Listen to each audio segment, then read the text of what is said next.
Hulsey. Thank you for joining us again for Turn the Page with Paige, where we uncover the story behind the bedtime stories that children are enjoying.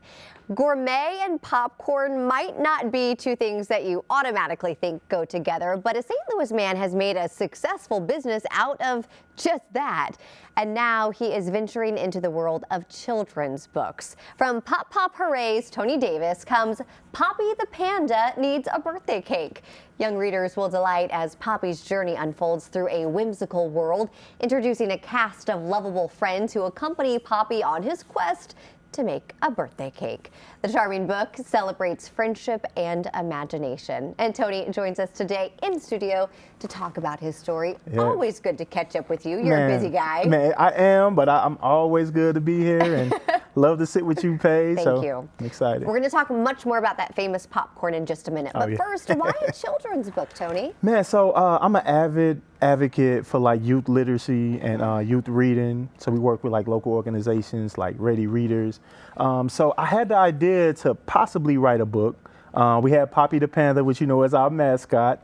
So the idea was floating around in my mind, and I knew I had to get past my harshest critics, which is my kids. So I floated it out there to them about like, I'm thinking about writing a children's book. And they got excited, which made me more excited. So I decided to go from me writing a book to us writing a book together. And that's kind of how it all came about. Really a Davis family project. Let's talk more about the story itself. We're going to jump inside and show a few pictures as we continue the conversation. I guess what's the storyline? What's Poppi up to? Yeah, so it's Poppi's trying to make a birthday cake. But along the way of trying to get the ingredients for the birthday cake, he ends up getting ingredients to make a bracelet. Yep, so it's the moral story. So I wanted to make sure that we created a children's book that had a moral to it and something that my kids and other kids could take away. So the moral of the story is appreciate what you have, being resourceful, and actually being given and having a support system around you. So those were like, when we started the book, we started with those in mind. Like, okay, what would we like someone to learn from the book? Yeah. Which was kind of like a different take on a children's book. So we started with what we wanted to learn, and then we made the storyline around that. So is it kind of like a make lemonade out of lemons message? Exactly. Yep. Make lemonades out of lemon, and then just being appreciative. Like, I literally learned a lesson from the book myself, is that like sometimes you're looking for other things and you already have it. Yes. Right? Yes. And so he really wanted to make a birthday cake for his friend and end up making a bracelet that the friend loved even more. So yeah, and so then you kind of learn to celebrate things too, right? And children walk away with that appreciation of celebration. Yeah, exactly. Celebrating your friends and celebrating your environment, being resourceful. Yeah. It's like the big thing. So like, I'm excited about it. I love it. Well, speaking of being resourceful, that kind of is a nice segue into some of the activities inside the book. Tell me what those are. Yeah, so it was really important for me too that it be something that you can take away from the book. So we have two activities. One is a family activity, which help young people and kids identify their support system. Like, who can you go to when you're sad, when you're hungry, when you need something, right? Identifying a support system in your family, your community. And then the other one is an outdoor activity. So as a father of three, we're trying to get our kids off the screens, get them off in front of the TV. So I wanted to put that in there. So it's an outdoor activity that allows kids to go outside, explore their front and backyard, and make a bracelet the same way that Poppi did. But you get to explore some nature, you get to get outdoors. So we wanted to make sure we put something like that in there. I love it. We have to get these kids outside. Got to get them outside by any means.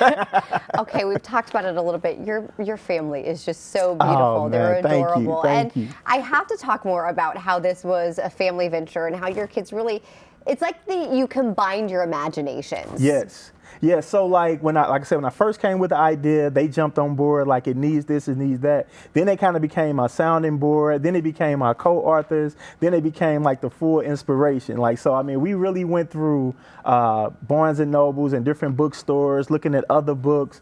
We worked through the storyline. Like, it really was an all hands on deck, all the way down to my 4-year-old. Like, everybody was hands on deck with this book. So they probably feel ownership of it too. What did they say the first time they literally held that copy in their hands? Oh man, like elated, like to really see it come to life, because I did the illustration on it. So they saw it in black and white. And so once they finally saw it, it was in full color and they got to see it. So like to see them light up and their excitement and turning through the book and like, oh, it's a real book.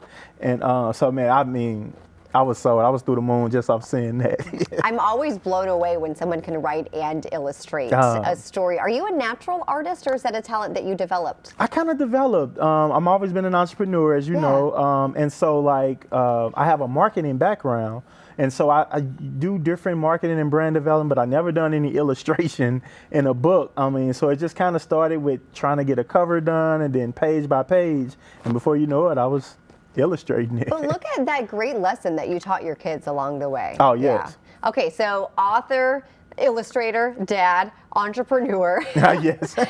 Tony is the owner of Pop Hurray. And congratulations, by the way, your business, your location in St. Charles County celebrating 1 year. Oh, yeah, just that's a great celebrating 1 year. milestone. Yeah, that's amazing. What's new at Pop Hurray? Man, so on the subject of reading, so we created a Pages to Popcorn program.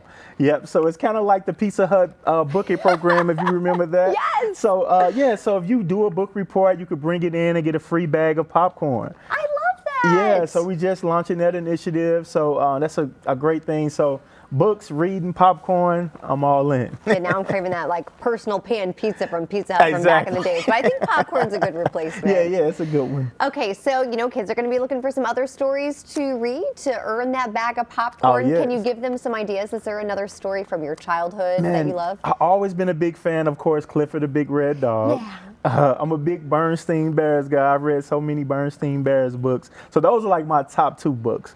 Bernstein's and Clifford the Big Red Dog. Can't go wrong with those. Big fan of both of those. Tony, great to see you. Congratulations thank you on your story. Appreciate it, Paige. We're so glad that you joined us too to hear more about Tony and the Panda's story, Poppi.